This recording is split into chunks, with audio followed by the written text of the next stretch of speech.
jaajëfal leen ci ànd bi ngeen di ànd ak ñun mbokku internet yu 5M TV Sénégal jaa ngeen jëf ci teewlu bi. cant ak ngërëm ñeel na leen mbokku internet yu 5M TV Sénégal xibaar yi ñu bari nag daal di fare ci kujje gi génn nañu tey jile kon ci gaaw gi file ci mbedd ndakaaru ngir amal nag doxu ñaxtu bile loole bokk na ci kon ginnaaw fitna yi nga xam ni dund nañ ko ñaari ayu bés yi file ci réew mi ginnaaw rek ba njiitu réew mi Macky Sall kon dandale élection présidentielle yi ca date ba nga xam ni jàppoon nañu ko ca tax na conseil constitutionnel ni dul ci lu ñu mel benn yoon tax na waa collectif aar suñu élection ñoom tey bi ñu génnee kon sol nañu rek ay yére yu ñuul di wane ni kon ànduñu ci benn yoon nag lu jëm ci li nga xam ni kon moom la ñu teg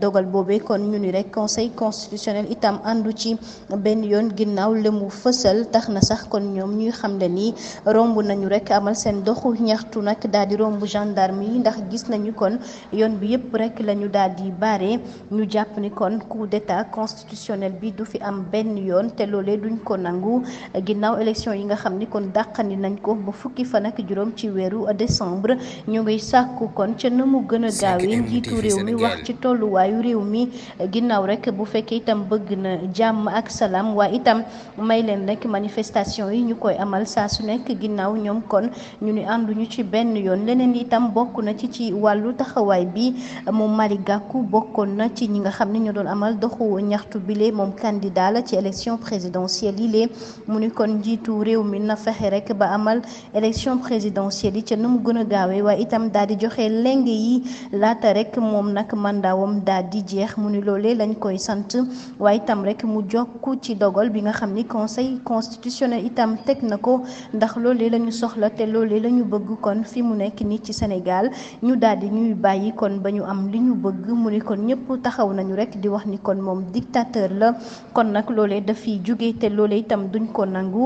benn yoon moom Malick Gakou moo daal di yëkkati kàddu yi lee ginnaaw doxu ñaxtu bi ñu amaloon tey jilee tey ci dogal bi nga xam ni conseil constitutionnel daal dina koy nag jël ci alxames bi ci bataaxal bi nga xam ni kon fësal na ko ni àndul benn yoon ci njiitu réew mi nag li nga xam ni def na ko daal di dandal kon élection présidentielle yi nga xam ni jàppoon nañu ko ci ñaar fukki fan ak juróom ci weeru février atum 2024 bile ñu daal di nekk kon nag sàkku na mu ni ca nu mu gën a gaawee kon ñu amal rek élection présidentielle yi lee ginnaaw gi nag ñu voté lu nu mel foofee ca pencum ndaw réew ma suñu natango yi lee duñu xamal ni kon sax waxtaan nañu foofee ca palais de la république moom njiitu réew mi ak ay ñoñam